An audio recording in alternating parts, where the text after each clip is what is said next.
Speech off. Hi guys, welcome back to my channel. So I'm here to do a video kind of reviewing the Ramona books I've read so far. Ramona is Beverly Cleary's very popular children's book heroine, and honestly I kind of got the idea from Chloe from Always Booked.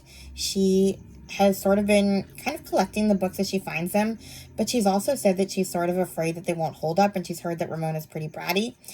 And I'm here to say that that's partially true. Ramona is pretty bratty, but I also kind of want to review the books that I've read so far and sort of explain why I think that Ramona, despite her behavior, is very relatable to kids, and why I don't think it's like the worst thing in the world for a kid to read Ramona. Even if they don't necessarily learn some stellar behavior skills. So, I've read 3 books so far. I was gonna do what I usually do for my series reviews and read all of them and then review all of them, and, but it's too many. So, I've read Beezus and Ramona, Ramona the Pest, and Ramona the Brave. I did not get that much out of Beezus and Ramona because it's literally out from Beezus' perspective, which is Ramona's older sister. Beezus, is what Ramona called her when she was a baby because she couldn't say Beatrice. But yeah, literally that book is all Beezus' perspective. And it's just kind of, each chapter is something bad Ramona does.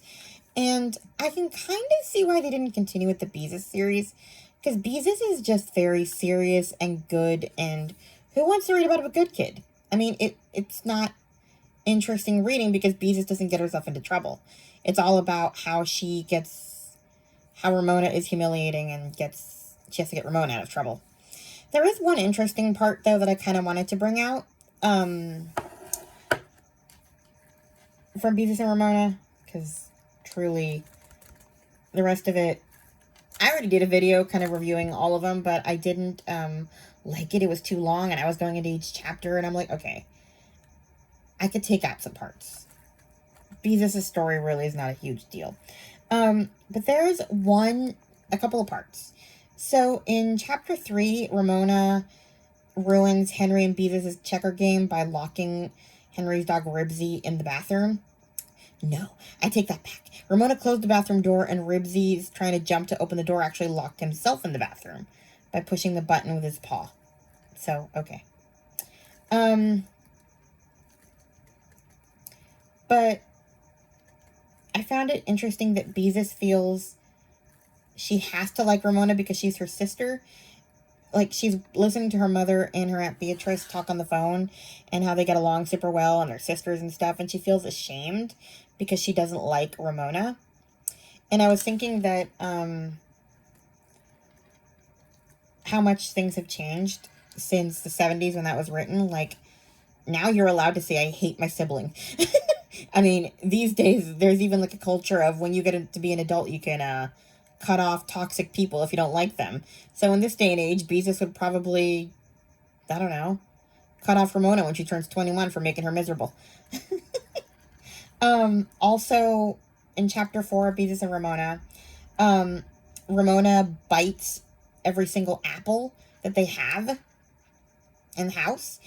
First of all, Mrs. Quippy buys a ginormous box of apples. Why? And where do you get that many apples? When we buy apples, we buy like at most 10 that fit in a bag. It sounds like they have like 100 apples in a giant cardboard box. How do you eat all those? Do they not go bad? And do you sell them to people if you don't eat them all? Like, what do you do with all that? Why? Anyway. So Ramona decides that she's going to take a bite out of each apple because the first bite is the best, and Beezus is panicking because she's supposed to be watching Ramona, and she got distracted, and Ramona did that. Aunt Beatrice calls, and Aunt Beatrice actually gives them some advice that they never follow again, but it's very good advice. I said in my notes, Aunt Beatrice is the only smart one in that family. She tells them not to pay attention to Ramona's tantrums because Ramona likes the attention, and she's not wrong. Any attention is good attention, and she doesn't care how bad she is to get it. It's fascinating that we never see this again. I guess because the rest of the books are from Ramona's perspective. I also thought it was interesting that we barely see Mr. Quimby in this book. It's all about Mrs. Quimby, but I kind of wonder if it's because Ramona is a daddy's girl and Beezus is a mama's girl. So, like, Beezus is not that interested in her dad. Anyway, let's see. Nothing too interesting in the next chapter. Oh, yeah. Ramona has a party, invites the whole neighborhood to this part, like all her preschool class, to a party at their house. I have a lot to say in this chapter. What am I kidding? Who am I kidding? First of all, Ramona has a tantrum because they're washing her hair in the sink. Why do these people wash their hair at this kitchen sink? I mean, it sounds miserable. You're tipping your head back into the faucet and water is like dribbling down your neck. Can't you use the shower? Why do you need to torture yourself this way? I do not understand. Is it so much easier to take a shower? And then, like I said, Ramona invites a class full of preschoolers to her house for a party on a rainy day. And kudos to 1950s housewives, because I would have told them all to get lost. If you're stupid enough to believe the invitation of a 4-year-old that there's a party at her house, shame on you. Get out. It's raining. I'm in my pajamas. Go away. There is no party here. I would have kicked them all out, but 1950s housewives Mrs. Quimby is polite and thinks that she has to host all these kids and let the parents have a break. No. If you're dumb enough to take the word of a 4-year-old, yeah, then you're just dumb. Anyway. Yeah, I would have just been like, all of you get out. Because I didn't invite you. My 4-year-old did. And if you're that dumb, I'm sorry. The last chapter is Beezus' 10th birthday. Ramona manages to ruin 2 birthday cakes, and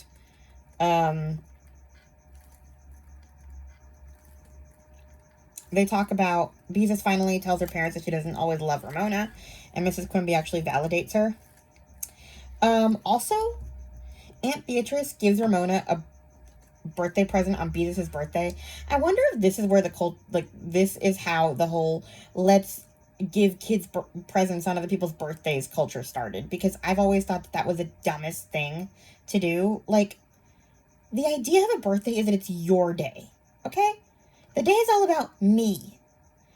Therefore, why should someone else get a present on my birthday? Like, the idea is to celebrate you. Your birthday is going to come another day of the year. I've always thought that whole thing was dumb. Fair enough if your kid has, like, I don't know, autism or something like that, because I know someone's going to tell me that in the comments. My kid can't watch other kids open presents and all of that. Fine. Okay, fine. But a typical kid can get over the fact that they don't get presents on someone else's birthday. And that is parenting advice from a person who doesn't have a child. Whatever. These books bring it out of me. And I'm in a bad mood. Anyway, Mrs. Quimby validates Beezus about not loving Ramona. She says, "Why, there's no reason why you should love Ramona all the time," Mother went on. "After all, there are probably lots of times when she doesn't love you." And I thought that it was just interesting that she got validated. And I wrote in my notes, like, I wonder if Beverly Cleary was a trailblazer for, like, teaching kids how to say how they feel and parents how to validate. Like, because I don't think people talked about that stuff back then. Like, you kind of just had to suck it up and deal. So, yeah.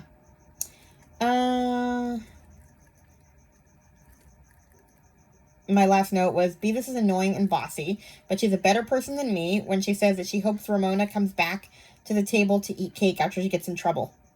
After ruining 2 cakes, I wouldn't let her have any cake. Yes. Even at 33, I'm still a brat. And that is all my notes for Beavis and Ramona. Now let's get on to Ramona's perspective with Ramona the Pest. In this book, Ramona starts kindergarten, and the first chapter is called Ramona's Great Day. That one basically it's her first day of kindergarten. And my first interesting phrase here was when Mary Jane, Beezus' friend, wanted to walk, her and Beezus wanted to walk Ramona to school. And Ramona says here, Mary Jane would talk in that silly voice she used when she was being a mother and take her by the hand and help her across the street. And everyone would think she really was a baby. Yeah, that is why older kids want to, that's what older kids want to do when you're small. Show you off, and Ramona was having none of it. And I love that about her. There's more here that I don't know if you'd necessarily agree with, but I found it interesting. If she had to, she would make a great big noisy fuss. And when Ramona made a great big noisy fuss, she usually got her own way. Great big noisy fusses were often necessary when a girl was the youngest member of the family and the youngest person on her block.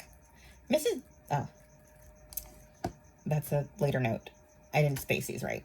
But I understand, like, this is one of those instances where it's, like, showing that it's okay for Ramona to throw tantrums. But I also, like, I get why that's problematic. But I also love what it says here that, like, if you don't make noise, you are not going to be heard as the youngest and the smallest because no one takes you seriously.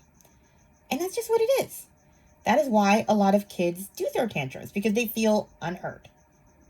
So, like, that's just one of the occasions where Beverly Cleary really makes little kids, very small little people, feel seen. And I love it. Even though I can see how some adults might see that line as problematic. Ramona's teacher is Miss Binney. She tells her to sit here for the present, and Ramona thinks she's getting a present. Ramona's describing her classmates, and there's two in particular she likes, or she describes. Her nemesis, Susan, with the curls that she wants to pull, so they go, and, they go boing. Ramona calls Susan a big girl. Is she calling her fat? I ask this because they're the same age. How big can she be? So are we talking fat, or are we talking tall? I hope tall. Ramona likes her curls, and she wants to pull them and, and say boing, which is kind of a theme in the rest of the book. There's also a boy named Davy that she has a crush on. I completely forgot about him. Miss Binney taught the class the words to a puzzling song about the Donzerly light. I never understood what that was. And Ramona called it the Donzer song for the rest of the book until she figured out what it was. It's the dawn's early light. But I was listening to it on audio at the time, so I didn't really get it until I saw it spelled out. Anyway. Which Ramona did not understand because she did not know what a Donzer was. That really went over my head. The rest of the school day is fine, I guess. I forget what happened, honestly, because it wasn't that big a deal. The next kind of interesting quote here that makes me relate to Ramona is, "Poor little girl," said Mrs. Kemp. "She's worn out." Nothing infuriated Ramona more than having a grown-up say as if she could not hear that she was worn out. Same, Ramona. Same. Like, it is enraging when people tell you how you feel, and people do it to kids all the time. You're tired. You're hungry. You're like, okay, fine when you're a baby, but, like, there's nothing more invalidating than to be told that you feel a certain way. And to this day, people still do it to me because, well, it's a disability thing, and, like, I can't really control where I go, so people love to tell me how I feel about things or about going somewhere or whatever, because that makes them feel better.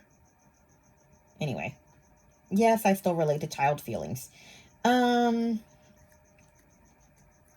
see. Next interesting thing is seat work. Ramona describes seat work. I'm skipping the show and tell. It wasn't that interesting. Ramona has a doll named Chevrolet.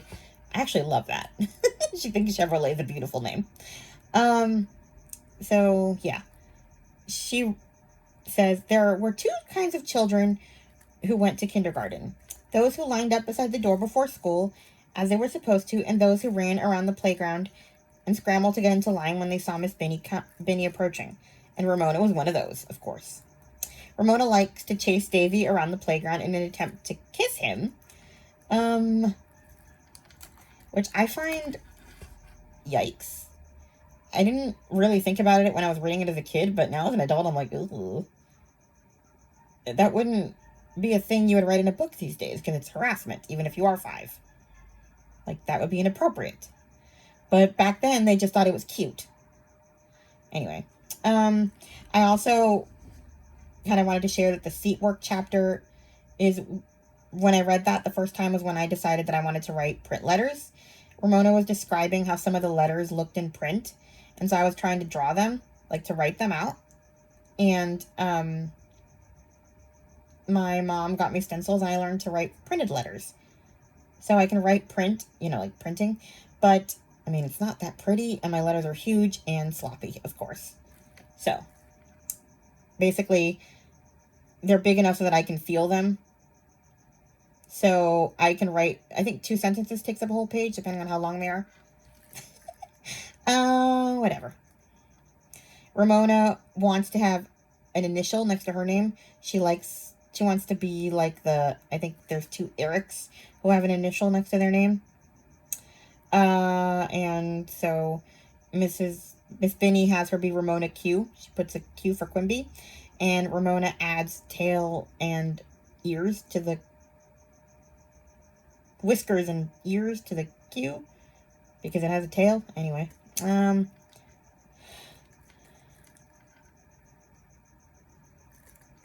see.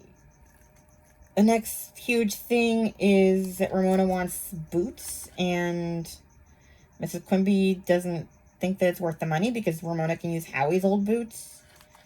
And so the store clerk eventually convinces her to get her some boots. I felt really bad for Ramona here. But then she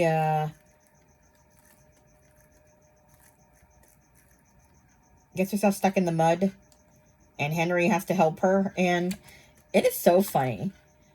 I think Ramona has kind of a crush on Henry Huggins, and like Henry cannot say no to her. Like, he can't. It's kind of I wonder if it's like it would be an enemies to lovers thing if we saw like a Ramona book as an adult, because like Henry can never say no to the girl. He'll always do what she wants, even though he's like raging mad about it. So I kind of wonder, like, if there was like an adult or like a high school Ramona book, if her and Henry would be an item. Anyway, next we have Halloween. Ramona wants to be a witch, but then she worries that everyone in the witches' masks, with everyone wearing witches' masks, her mom won't be able to recognize her. Like, she wants people to see her. It's kind of one of those instances where you realize how much Ramona wants to stand out apart from everyone else. She wants to be unique. And I think that that's kind of the thing that people don't understand about her, that a lot of people really misunderstand about her or don't want it. Like, she lives in a cookie cutter world where everybody is just boring and the same, and no one likes a kid who sticks out like that in a way you might now. Anyway, the next thing is that Ramona wants to catch her father being the Tooth Fairy. We are so alike, because she knows that the Tooth Fairy is total bogusness. But I remember when I was a little older than her, I couldn't figure out Santa, because like we would open presents at midnight, so I would wake up to find nothing. And my uncle would, because like parents never really tried to do the Santa magic. They tried because I wanted it so bad one year, so they had like presents outside and they rang a jingle bell at midnight, so I went to the front porch to get my presents. But that was like the only time they didn't really make a huge effort. But my uncle Mario really wanted me to believe in Santa, so he told me that Santa comes at different times for different people, and you just never know when he's coming. So he knows that we celebrate Christmas at midnight on Christmas Day, so he might come other days. You just never know. So you have to be good. And it did not make sense to me, because that wasn't the stories that I heard. So I decided to be terrible, awful, very bad for like 2 months straight prior to Christmas, to see if I would get cold. Of course I never got cold, because nobody in their right mind would give kids coal, which I think, as a very literal person, that if you're going to do Santa and your kids are bad, they should get at least one rock. Because that's a story you tell them. So if you want them to believe, you have to follow through. So I think there should be at least one rock in the stocking. Even if you do give presents, you can say the presents are from you, but Santa gave you a rock because you were bad. Again, it is a good thing I do not have children. I am really showing what a very literal, strict parent I would be. I don't know. I just find, like, lying to kids, especially if you can prove the lie, just awful. So, like, if you're going to do the Santa thing, you got to see it all the way through. Wow, I went on a tangent about Santa. My point was that Ramona was trying to catch her father being the Tooth Fairy. Okay. Anyway, the crux of this chapter is that Ramona kept pulling her curls, Susan's curls, and Miss Benny warned her not to. And then Susan called her a pest, and Ramona pulled her hair again. And here's the passage. I love this passage. Susan could not have chosen a word that Ramona would resent more. Beezus was always saying she was a pest. The big boys and girls on Ramona's street called her a pest, but Ramona did not consider herself a pest. People who called her a pest did not understand that a littler person sometimes had to be a little bit noisier and a little bit more stubborn in order to be noticed at all. Ramona had to put up with being called a pest by older boys and girls, but she did not have to put up with being called a pest by a girl her own age. I concur, Ramona. Again, like, there's just so much truth in that paragraph for me, even though, like, she's justifying her bad behavior. I don't know. Like, I just feel like that is how a lot of kids feel in the moment that they do something bad. And she really validates those feelings, even if she's not, quote-unquote, fixing the bad behavior. Anyway, Miss Benny tells her that she can't come back to school until she agrees not to pull Susan's hair. And I wrote in my notes that I thought that was a stupid punishment, because I would have just dragged that out forever. And then in the end, Miss Benny just writes, like, after like 3 or 4 days when Ramona's not giving in. They're all waiting for Ramona to give in and go to school. She won't. And so Miss Benny, like, writes her a letter and asks her when she's going back to school. And that's enough for Ramona to, like, decide to go back because Miss Benny wants her back. And I'm kind of like, okay, then what was the point of keeping her out of school? She's not agreeing not to pull this kid's hair, and you pretty much sweet-talked her into coming back. You might as well just... What was the point? Anyway. I kind of gave away the end of the book, but I wanted to go back to a scene a little bit earlier. When she first gets the punishment, Mrs. Quimby takes Ramona back to school, and she talks to Miss Benny, and Ramona's eavesdropping. And Miss Benny says Ramona has a negative desire for attention. That went completely over my head as a kid. And then, I mean, she kind of does, but, like, I guess... I don't think it's a negative desire for attention, necessarily. I think it's a desire for attention. Good attention or bad attention is attention. And being ignored is, like, the worst thing. Anyway, then we have Ramona's dad gets home, and he wants her to fess up, and he says, "Well, Ramona, suppose you tell me all about what went on at school today," said Mr. Quimby, with that false cheerfulness grown-ups use when they are trying to persuade children to tell something they don't want to tell. I just love how Ramona doesn't give in to it. Like, she knows, she has your number, and she refuses to give in, and that is me. I love her good traits and her bad traits, because I am Ramona. Beezus laughs at her when she talks about the Donzer song, and she explains what the Donzer song actually is, and Ramona throws a tantrum, and again, I know she's behaving badly, but just the feelings that she describes, like, really makes you feel what you would have felt at that age as you read it. Like, I felt it, like, viscerally, like, the rage that Ramona's feeling. Like, I can really get into a kid's head, I'll just read the paragraph. Ramona wanted to be wicked, really wicked, so she swung around and beat her heels on the wall. Bang, bang, bang! That noise ought to make everybody good and mad. Mean, mean, mean, she yelled in time to her drumming heels. She wanted to make her whole family feel as angry as she felt. She was glad her heels left marks on the wallpaper. Glad, glad, glad. She drummed her heels a few more times. Okay, her parents tell her off, and then this is the next part. She drummed her heels a few more times to show her spirit was not broken. I relate to this kid way too much. And yeah, that's pretty much it for Ramona the Pest. Ramona gets a letter from Miss Binny. She decides to go back to school. The end of the book. So last book. This might be shorter than my last video. Woohoo! We have Ramona the Brave. This one starts right before first grade starts for Ramona. The first chapter, her and Beezus are in the park, and the boys are calling Beezus Jesus Beezus. They're making fun of her name, and Beezus is mad about it, and Ramona thinks that she stood up for her sister. She actually embarrassed her sister, and she's very upset to find out that Beezus is mad at her.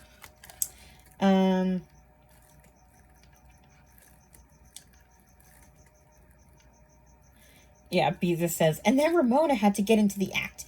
Do you know what she did? She jumped out of the swing and preached a sermon. Nobody wants a little sister tagging around preaching sermons to a bunch of boys. And they weren't that big either. They were just trying to act big.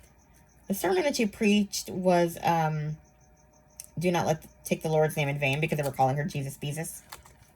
Anyway, I found this next passage that Ramona says interesting. Ramona was stunned by the view of her behavior. How unfair of Beezus when she had been so brave, and the boys had seemed big to her. Mrs. Quimby spoke to Beezus as if Ramona were not present. A sermon, you must be joking. Okay. They tell her.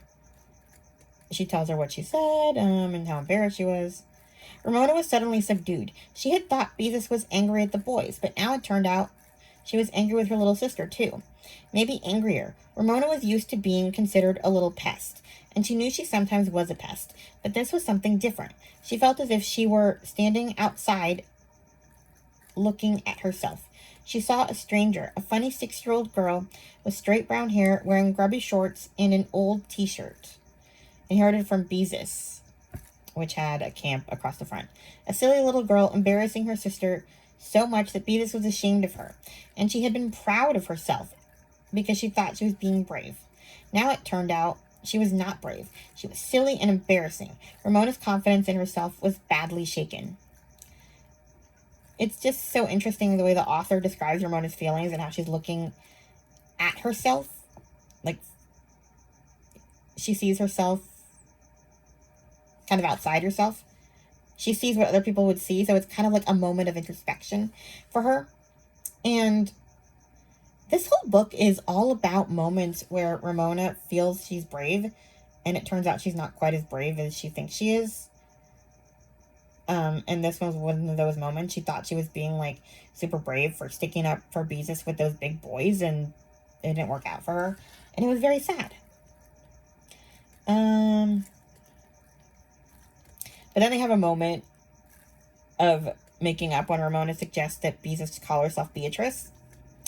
And Mrs. Quimby says, "Don't worry, Beatrice. If the boys tease you, just hold your head high and ignore them. When they see they can't tease you, they will stop." The two sisters exchanged a look of complete understanding. They both knew this was the sort of advice easy for adults to give, but difficult for children to follow. If the boys remembered, Beezus might have to listen to Jesus Beezus for months before they gave up. So, yeah. She's not wrong there. Like, really, Beverly Cleary gets kids. Like, in a way that just grown-ups refuse to do once they become adults, because they think kids' worlds are so simple. And she gets into the complications of being a kid. Anyway. Next we find out that they're going to build a bedroom for the Quimby, for an extra bedroom in the house for the Quimby girls. Because they share a room right now, so they want to add on to the house. Beezus asks who's going to get the room, and Mrs. Quimby says they're going to take turns having the new room. Every 6 months they switch. Why? That is so dumb. Who wants to move furniture around every 6 months? We never hear about that switch again in the later books. So I think that they probably just left things as they were because the room lost its newness. So they weren't fighting about who was going to get it anymore. Mrs. Quimby also tells them that she's going to start working now Ramona's going back to school. And Beezus said, "Just think, you're going to be liberated." Ramona was pleased by the look of amusement that flickered across her mother's face. Ramona wasn't the only one who said things grown-ups thought funny. "That remains to be seen," said Mrs. Quimby, "and depends on how much help I get from you girls." I just thought that was funny because it's so 1970s. Liberated. Next chapter is all about construction. It's called The Hole in the House. Actually, no. It starts off with Ramona and Howie playing Brick Factory. Basically, it's such a dumb game. I have to agree with Beezus. They're not building bricks. They're smashing them. They basically smash a bunch of bricks with rocks into smithereens, and then they wash out the dust with the hose.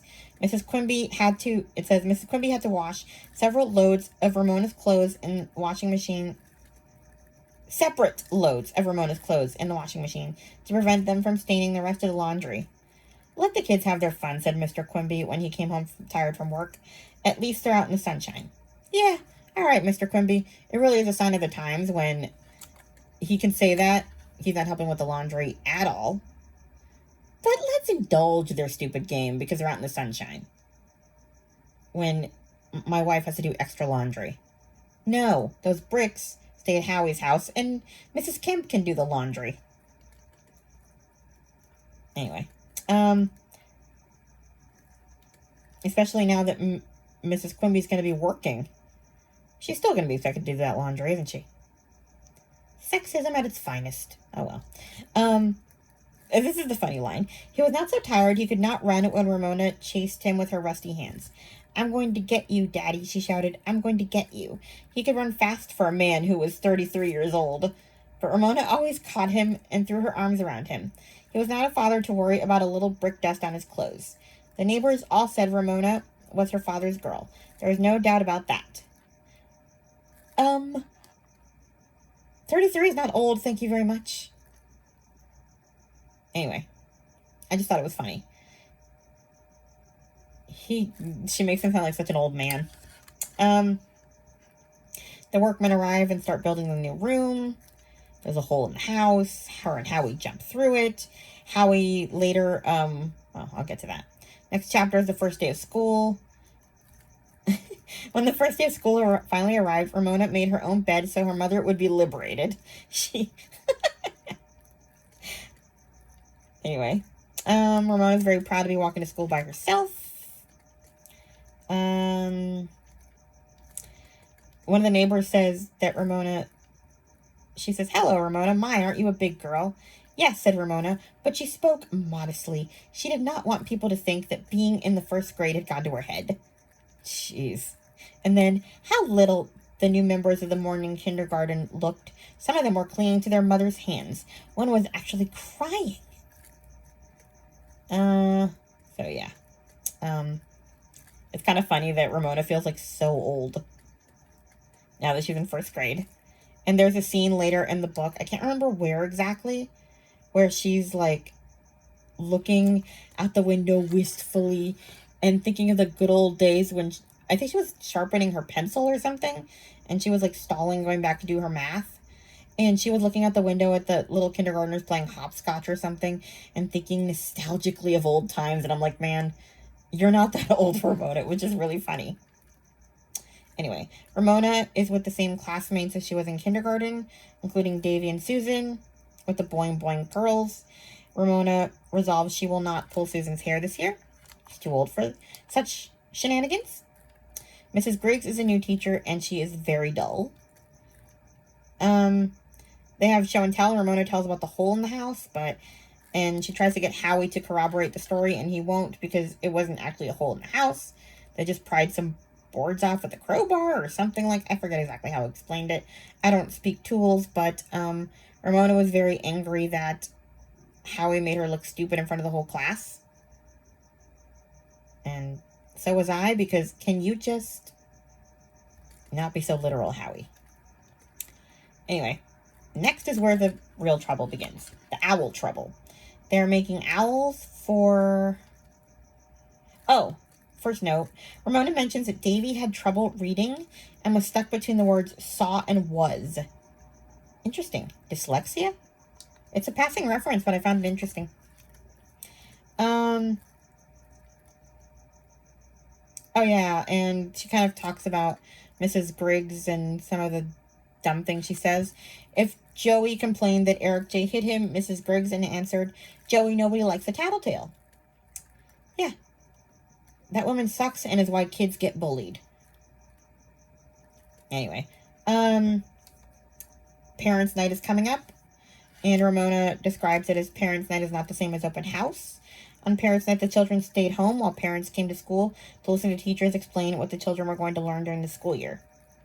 That would make me crazy. Like, royally crazy. It's so interesting that schools do this now because they didn't used to. Or at least when I went to school, we would go to all the stuff. Like the parent conferences, back to school night, open house. I mean, I didn't always get great grades, and especially in math. I got good grades and everything else, so I loved showing off my good grades to my parents. It was always fun to go to parent conferences, unless I was getting an F in math. But my point is, it would have made me insane to have to wait at home while they talked about me behind my back. Ugh. Anyway, they're making owls for the parents, and Susan copies Ramona's owl, and the teacher praises Susan's owl. And she never actually, Ramona loses her temper and crumples up her own owl in a rage. And then stews about it for a week. And then Susan is like aggravating her about not having an owl on parents' night. And Ramona finally loses her mind and tears up Susan's owl and then runs away. And... okay, this is where I can at least justify that Ramona did something bad, and I condone it. No, this is where I cannot justify what I'm trying to say. Like, I know Ramona did something bad, and I am encouraging bad behavior, but that kid is so annoying that I'm not sorry she did it. And I sort of hate the way her parents handle it. Like, they don't really validate how she feels about being copied. Like, it's so I don't know, it just bugged me, the way that the parents handle it. Mrs. Quimby says, but what difference does it make? The class was making owls for fun. It wasn't the same as copying arithmetic or spelling papers, but it does make a difference. Beeza spoke with the wisdom of a higher grade. It makes a lot of difference. Ramona was grateful for this support. I wanted my owl to be my very own. Of course you did, said Mr. Quimby, who had once drawn cartoons for his high school paper. Every artist wants his work to be his own. And then, but that does not excuse you from destroying Susan's owl. And she finds out she has to apologize in front of the entire class, and she's mad, which I'm kind of with Ramona. Like, fine, apologize, but does it really have to be public? What is it with public shaming? That is just awful. Like, ugh. Anyway, Ramona does apologize, but... oh yeah, Mrs. Quimby says that she feels sorry for Susan because she's a lucky one and Susan doesn't have an imagination. And it's like, can you just sympathize with your daughter just a little? My God, is that so hard for you? To just see her as a unique individual and not as, like, the well-behaved kid that you want her to be so badly. Like, can you just look at it from her perspective a little bit? I don't know. Anyway, I'm going to get back to that thought later. I'm going to get to the apology because, again, I'm condoning bad behavior, but I don't really care.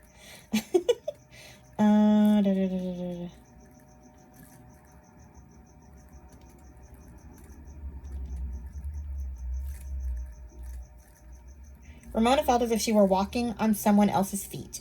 They carried her to the front of the room, even though she did not want them to. There she stood, thinking, I won't, while trapped by 25 pairs of eyes. 26, counting Mrs. Griggs. Her cheeks were hot. Her eyes were too dry for tears, and her mouth too dry for words. The silence was terrible. The click of the electric clock finishing off a minute. Ramona looked desperately at Mrs. Griggs, who smiled an encouraging but unyielding smile. There was no way out. Ramona looked at the toes of her sandals, noticed...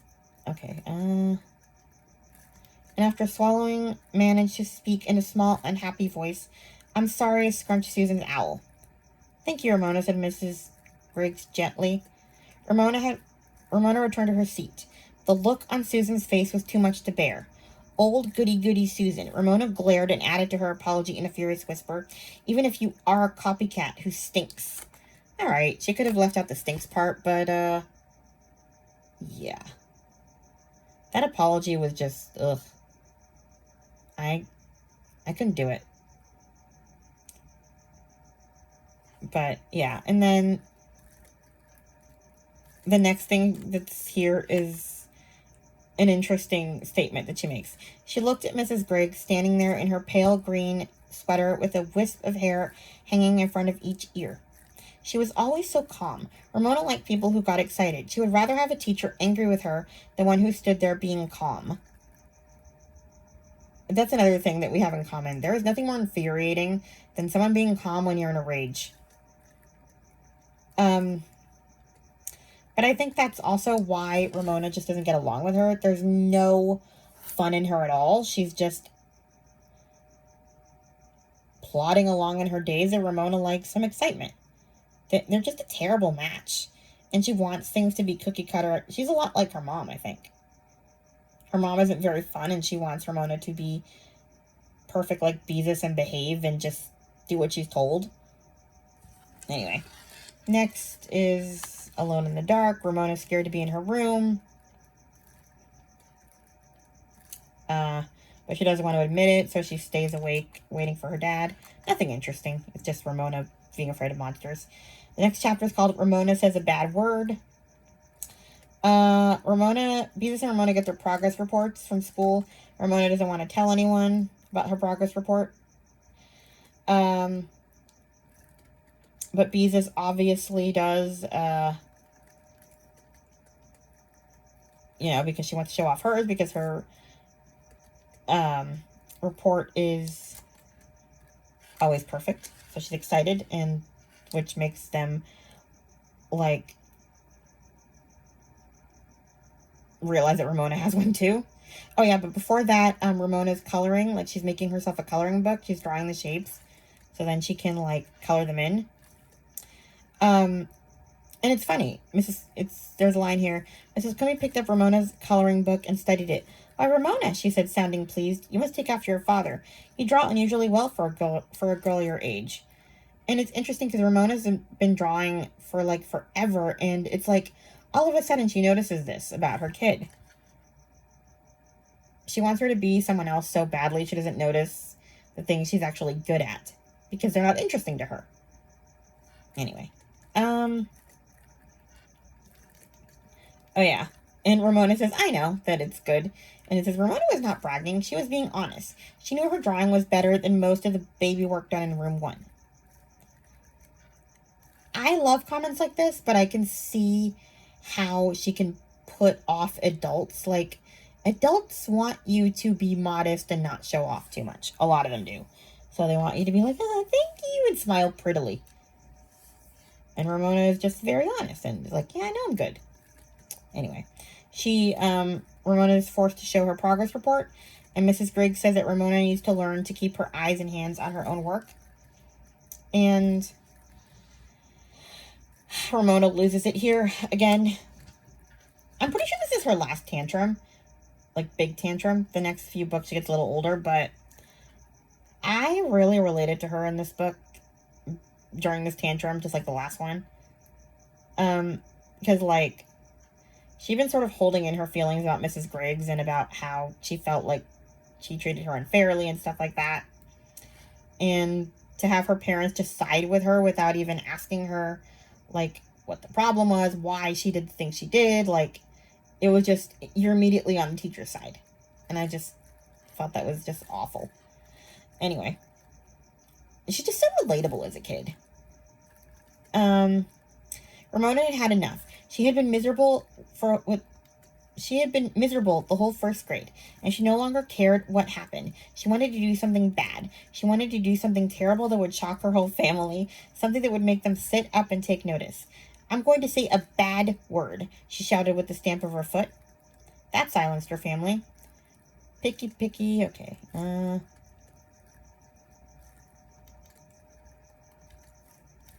Mr. Quimby looked surprised, and how could he be so disloyal, a little amused? This made Ramona even angrier. Beezus looked interested and curious. After a moment, Mrs. Quimby said quietly, "Go ahead, Ramona, and say the bad word if it will make you feel any better."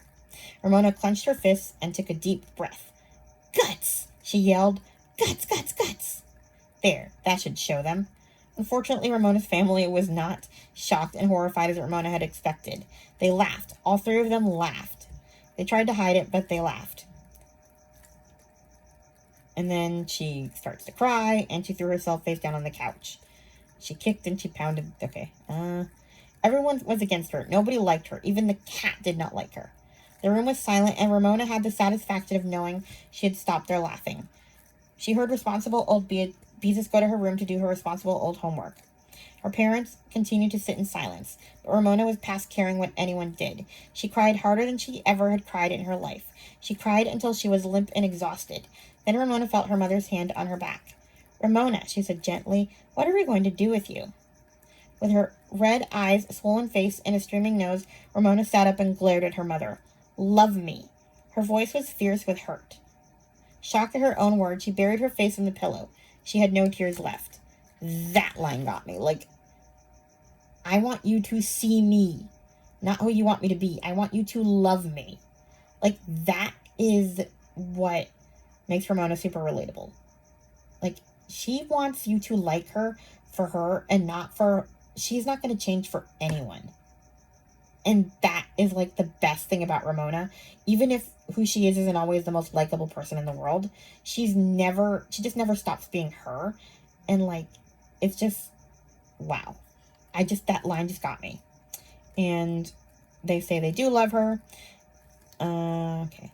Ramona sat up and faced her mother, who looked tired, as if she had been through many scenes with Ramona and knew many more lay ahead. "You do not. You love Beezus." There, she had said it right out loud. For years she had wanted to tell her parents how she felt. Mr. Quimby wiped Ramona's nose on a Kleenex, which he then handed to her. "Of course we love Beezus," said Mrs. Quimby. "We love you both." "You love her more," said Ramona. "A whole lot more." She felt better for having said the words, getting them off her chest, as grown-ups would say. Like, that just got me. It gets me every time. Then they started talking about Mrs. Griggs, and Ramona says that Mrs. Griggs doesn't like her, and Mrs. Quimby says, "Of course she likes you," contradicting Mrs. Quimby. Again, you don't listen. You just want things to go cookie cutter. No, she... Okay,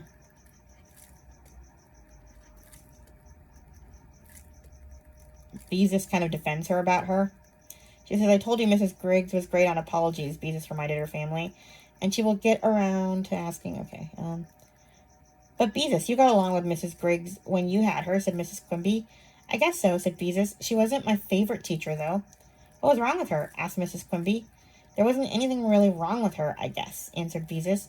"She just wasn't very exciting is all. She wasn't mean or anything like that. We just seemed to go along doing our work, and that was it." "Was she unfair?" asked Mrs. Quimby. Beezus considered the question. "No, but I was the kind of child she liked. You know, neat and dependable." And, like, you just see Ramona's, like, so validated in this particular conversation, at least by me, because Mrs. Quimby doesn't even, like, ask Ramona. She goes to Beezus, and, like, Beezus is, like, her word is law. And if Beezus says she sucks, then she sucks. But, like, you know, if Beezus doesn't have any trouble with her, then Ramona shouldn't, when they're completely different kids. And, like, Beezus pretty much says it. She likes me because I am the kind of kid who does as she's told. Ramona's not. And that's not even a criticism, it's just what it is. But that being said, we do kind of reach an understanding later with Mrs. Griggs, which I'll get to. But yeah, Mrs. Quimby is just in complete denial that she has two different kids and she has to treat them completely differently and they need to be loved in completely different ways. So, yeah.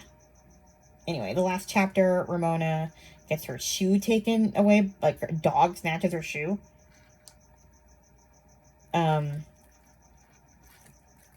And this is the day when Mrs. Griggs finally lets her lead the Pledge of Allegiance when she only has one shoe. Ramona makes a slipper out of a paper towel, and Mrs. Griggs likes the shoe. And then Ramona tells her that she could make a better one instead of making... Okay. I could make a better slipper if I had scissors and crayons. I could draw a bunny face on the toe and make ears like a real bunny slipper. Mrs. Griggs' expression was thoughtful. She seemed to be studying Ramona, who shrank inside herself, uncertain as to what her teacher might be about to say. Mrs. Griggs looked more tired than cross, so Ramona summoned her spunk and said, "Maybe I could finish my slipper instead of making a Thanksgiving turkey." "We always," began Mrs. Griggs, and then changed her mind. "I don't see why not," she said. Mrs. Griggs approved of her. Ramona smiled with relief and pretended to limp to her seat as her teacher closed the door. She no longer had to dread turkeys or her teacher. This is a moment, I think, where Mrs. Griggs understood Ramona, that she wanted to be different. And I kind of wonder if she regretted the owl thing after, like, if that was ever explained to her, or, you know, it just, I don't know. I felt like she finally understood her in a way that she hadn't before. That she just wanted to be unique. Anyway, then she gets her shoe back from the secretary, and the secretary asks her about the incident. And the last line of this book just always makes me kind of smile. So I'm going to find it and read it. I forgot to paste it into my notes.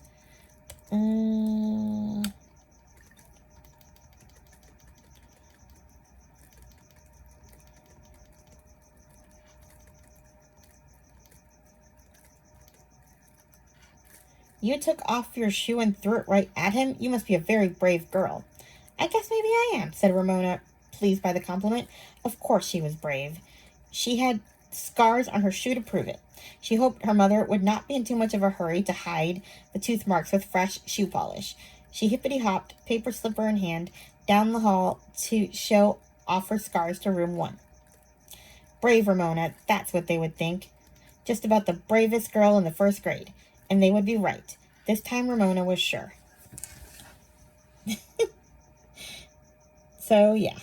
That is my review for the first 3 Ramona books. We'll see how it feels. I keep going, but I do see the problematicness of her, okay? I'm not going to pretend I don't.